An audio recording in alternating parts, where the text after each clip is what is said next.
अस्सलाम वालेकुम वरहमतुल्लाहि वबरकातुहू। यूपी की सरजमीन पर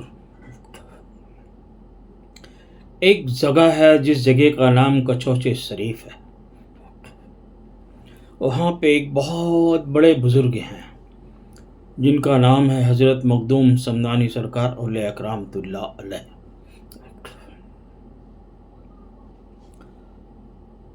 और मैं बहुत दिन से जाने की तमन्ना करता था कि आपकी बारगाह में हाज़िरी दूँ।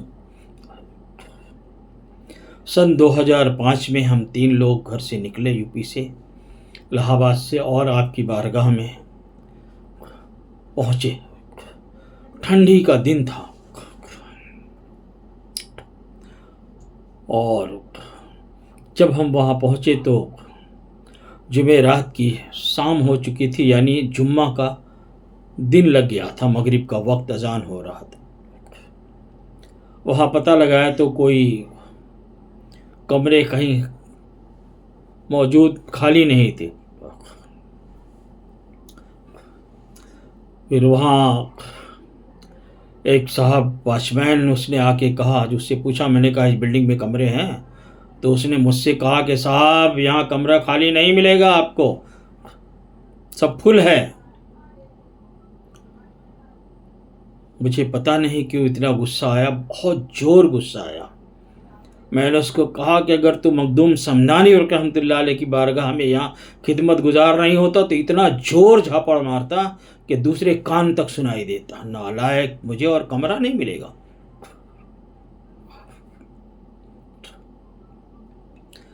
उसके बाद पता नहीं कहाँ से 4 लोग आए दौड़ करके, साहब कमरा मिलेगा, मिलेगा, मिलेगा, आपको कमरा मिलेगा।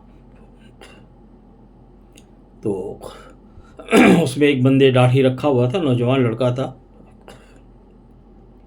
वो मुझे लेके गया, एक बड़ा सा हॉल खोल दिया और वहाँ से बेंच वगैरह हटवाने लगा। मैंने देखा पढ़ते हैं ना बच्चे लोग, बेंच वगैरह हटा दिया। बहरहाल वहाँ दरी वगैरह बिछी थी।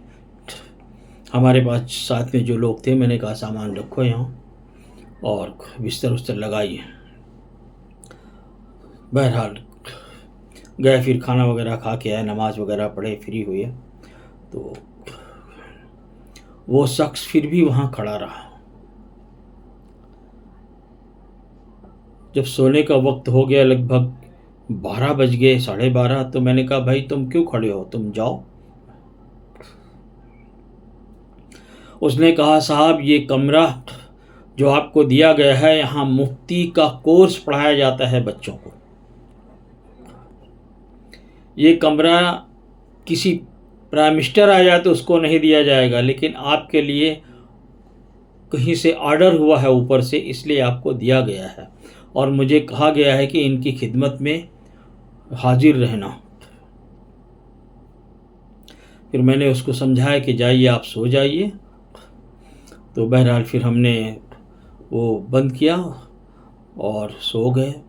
सुबह उठ कर के उस बंदे ने मुझे फिर दिखाया वहाँ का किचन, बहुत आलीशान, जहाँ बच्चे पढ़ते हैं, बहुत आलीशान। वहाँ जो बहुत सारी बुकें किताब रखी हुई हैं वो उसने दिखाया। वहाँ पर कुरान शरीफ तो है, उसके अलावा दीगर किताबें, जो दूसरे दूसरे मज़हब के बहुत सारी किताबें हैं। बहुत बेहतरीन लगा। अफ्रीका के बच्चे पढ़ने आते हैं, गुजरात के बच्चे पढ़ने आते हैं। माशाअल्लाह, बहुत अच्छा लगा।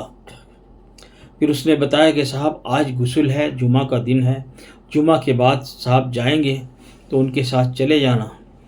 तो बहरहाल जुमा की नमाज वहीं पढ़ा, उस मस्जिद में ऊपर गुंबद खिजरा का वो बना हुआ है बड़ा सा, तो ग्रीन कलर का गुंबद। उस मस्जिद में जुमा की नमाज पढ़ा।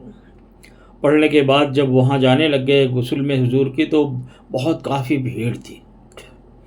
तो उस भीड़ के हिसाब से हम नहीं गए। मैंने कहा जब खाली हो जाएगी तो चलेंगे। बहरहाल 4 बज गया तो फिर हम 3 लोग निकले, आप हुजूर की बारगाह में गए, वहाँ खड़े हुए और बोसा भी लिया, फातिहा पढ़ा। फिर वहाँ जो खादिम थे अंदर, उनसे मैंने कहा कि भाई तबरुकन एक मुझे चादर आप मज़ार शरीफ से दे दीजिए। तो उन्होंने मुझे देखा ऐसे और फिर निकाला, उठा करके दे दिया। बहरहाल वो चादर हम लिए और वहाँ से बैक हुए, बाहर निकले। होटलें हैं, दोपहर का खाना, वहाँ जाके होटल में बैठे खाना खाने लग गए। जब खाने का ऑर्डर दिए तो मुझे ये आपके मज़ार अक़दस पे जब मैं गया अंदर तो ये ख़्याल आया कि अगर गुस्ल के वक्त आया होता तो संदल में मेरा भी हाथ लग जाता, लेकिन फिर दिल को तसल्ली दिया कि कोई बात नहीं। उसके बाद जब होटल में बैठा तो वहाँ एक आवाज़ आई, असलमुद्दीन चिश्ती तेरा ताज उतार के देख, खुद सरकार ने तेरी ताजपोशी की है, देख। और अब यहाँ से तुम सीधा लौट जाओगे, आगे कहीं नहीं जाओगे।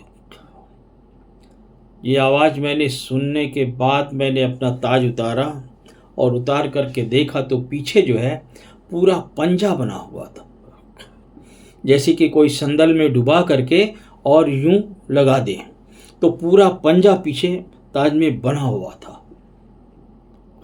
तो जो आवाज़ आई वो समझ में आ गई।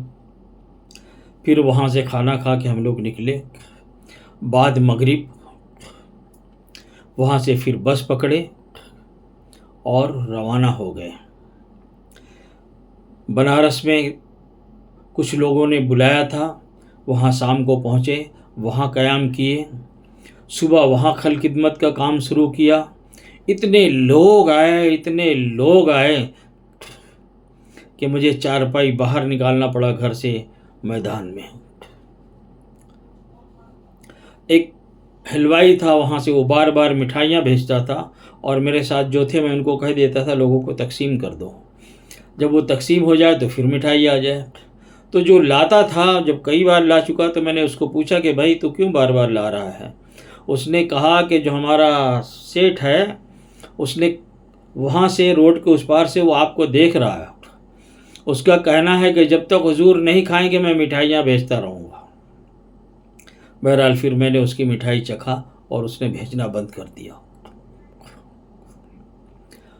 काफ़ी तादाद में लोग आए, खल खिदमत किया। फिर दूसरे दिन वहाँ से रवाना हुए इलाहाबाद के लिए। और ये ताजपोशी बड़े करम के फ़ैसले हैं और बड़े नसीब की बात है। सबको नसीब नहीं है और न सब पे ये करम होते हैं। तो जाया करो, बड़ा दर है, बड़े फैज़ हैं, बड़ा फैज़ मिलता है, फैज़ का समंदर है।